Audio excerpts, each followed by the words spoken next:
haven't done one of these Bleacher Report articles in a minute. Wanted to kind of get their take on things as of right now, but let's kind of jump into here. Zack Buckley, his quote unquote realistic trades are out of the question.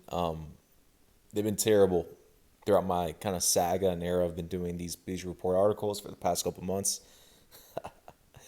I'll see what he's up to. Oh man. All right, what we got here? Realistic offseason trades NBA fan bases wouldn't see coming. Okay.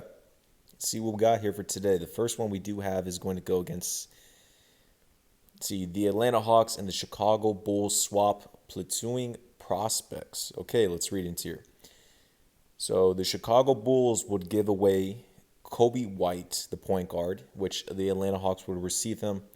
And in return, the Chicago Bulls will receive Cam Reddish, a 2021 second-round pick via the Miami Heat, and a 2023 second-round pick via the Portland Trailblazers. The Atlanta Hawks, they did have a point guard situation to where they had Rajon Rondo, but pretty much he got traded away. And Chris Dunn can now take on that full responsibility of being a backup. You do have Trey at the one, of course. You got Chris Dunn as a backup, but bringing Kobe White, that'd be a good fit if you're the Atlanta Hawks. I mean, I believe he's around 6'3" to 6'5". Correct me if I'm wrong on there. And Chicago's pretty much, it's been a poverty franchise for the past 4 seasons or so. Not making the playoffs. They don't have a true direction, but bringing in Nikola Vucevic is enlightening them to pretty much kind of keep Zach LaVine, who's becoming that star player in the league. Kobe White would be a good fit for them. I would like that. If you're the Atlanta Hawks. And for the Chicago Bulls, bringing in Cam Reddish, that'd probably be a pretty nice change of scenery. I'm not going to talk too much about this quote-unquote trade because this is like a C-plus trade, if anything. No really big names. The Chicago Bulls are kind of one of those bubble teams that could potentially make the playoffs, but I've never been invested with them. Zach LaVine needs to be a second option for your team. He does not need to be a number one option within that. Kind of like a Bradley Beal type, but whatever. Not too much I want to actually care to cover on that side of things. All right, see, the LA Clippers get their shot creator and the Celtics land their center. All right, so the LA Clippers will receive Kemba Walker and Tristan Thompson. And in return, the Boston Celtics will receive Ivica Zubac, Patrick Beverley, and Luke Kennard. If you're the Boston Celtics, you can definitely get a better package for Kemba Walker, as well as bringing in Tristan Thompson, tagging him along. Now, if you're the LA Clippers, this is an ideal trade to make from. Patrick Beverley is one of those culture setters, but Montrezl Harrell's gone. Now it's Lou Will. I can see Patrick Beverley possibly get the boot pretty soon because they do need to address not only a floor general, but another scorer out there that can make his own shot. I do like the Rajon Rondo pickup with the LA Clippers. They need to start him as their starting point guard. You need to have Paul George at the 2, Kawhi at the 3. At your 5, your 5's, who they got? Serge Ibaka at the 4. I believe they are running Nicholas Batum, or they'll kind of flip things around there with Marcus Morris. But bringing in Kemba Walker would be an ideal fit. The Celtics need to let go of Kemba Walker. I stated whenever they sign Kemba Walker, it's going to be nice only for the first year. But when you lock him into a 4-year contract, him being 30 years of age during that time, it didn't make sense. When you have a bunch of young cats out there in Boston with Jaylen Brown, Jason Tatum, and Marcus Smart.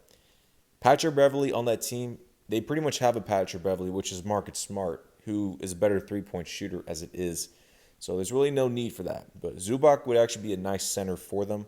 If I'm the Boston Celtics, man, I think an ideal pairing, if you want to make a trade, hit up the New Orleans Pelicans, and if you can get Lonzo Ball and Steven Adams, you throw what you can to New Orleans on first-round picks or, some of those young pieces out there because if you're the Celtics and if your starting lineup is Lonzo Ball at the 1, Jaylen Brown at the 2, at your 3, Jason Tatum, at your 4, you can find one of those filler players, and then at your 5, Steven Adams, that's A1 right there. Or you could potentially have Lonzo Ball at the 1, Marcus Smart at the 2, Jaylen Brown at the 3, Jason Tatum at the 4, Steve Adams at the 5. Man, that would be very ideal for the growth and direction for the Celtics, but I'm kind of thinking on the side of that. I do know that Lonzo Ball and Steven Adams were in the trade rumors, and the Pelicans were flirting about potentially trading him away. And I just think Boston Celtics, those are two huge pickups if they were to make. Bet on that. I mean, if you're the Clippers, that's an ideal trade. Kemba Walker starting at your point guard position. You would have Paul George at the 2, Kawhi at the 3. You would still have Serge Ibaka out there. Then you can have Marcus Morris at the 4. Tristan Thompson would be ideal coming off the bench. He has won a championship, and I mean he's an Energizer Bunny, so that'd be very ideal. The Clippers easily would make that trade. Celtics, not so much. All right, the Golden State Warriors and the Charlotte Hornets. So the Warriors would receive Gordon Hayward and P.J. Washington.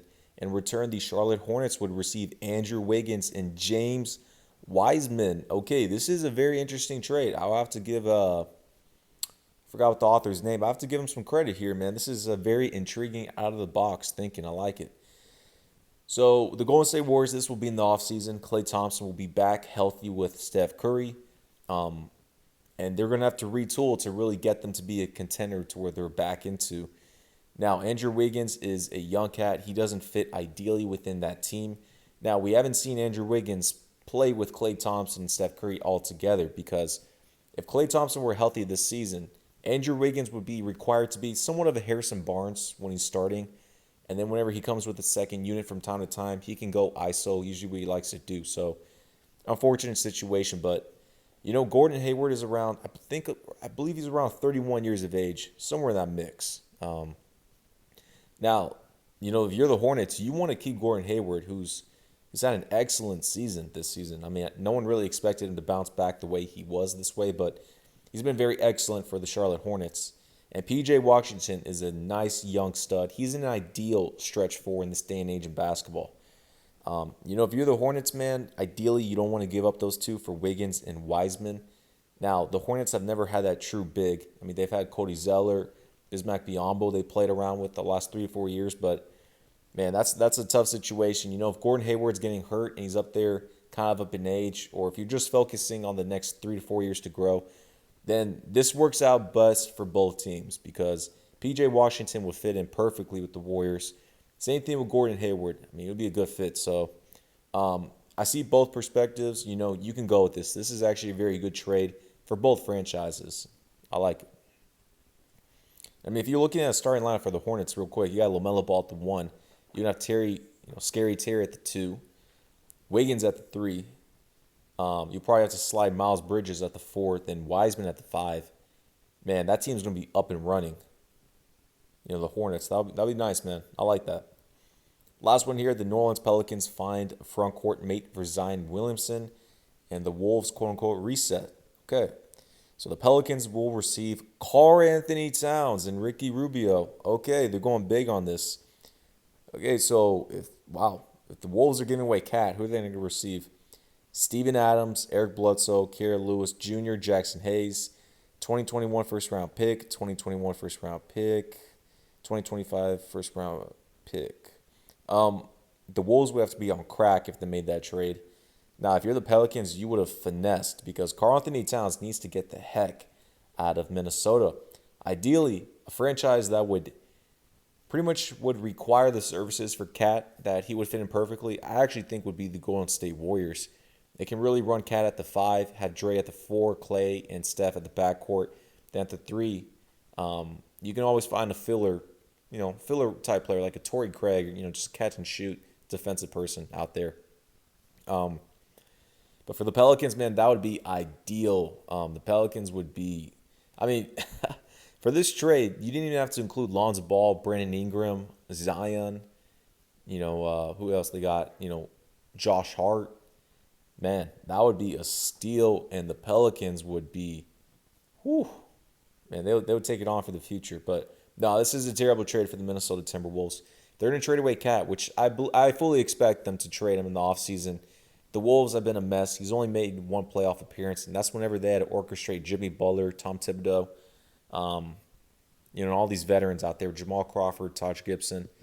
They really hindered the process of the Wolves. The Wolves were somewhat doing nice of growing with Wiggins and Cat and somewhat of Zach LaVine, but they rushed the process, and now the Wolves are, I don't know, they're out there, man. But you got to build around Anthony Edwards, the rookie, who may win the Rookie of the Year award since LaMelo's out.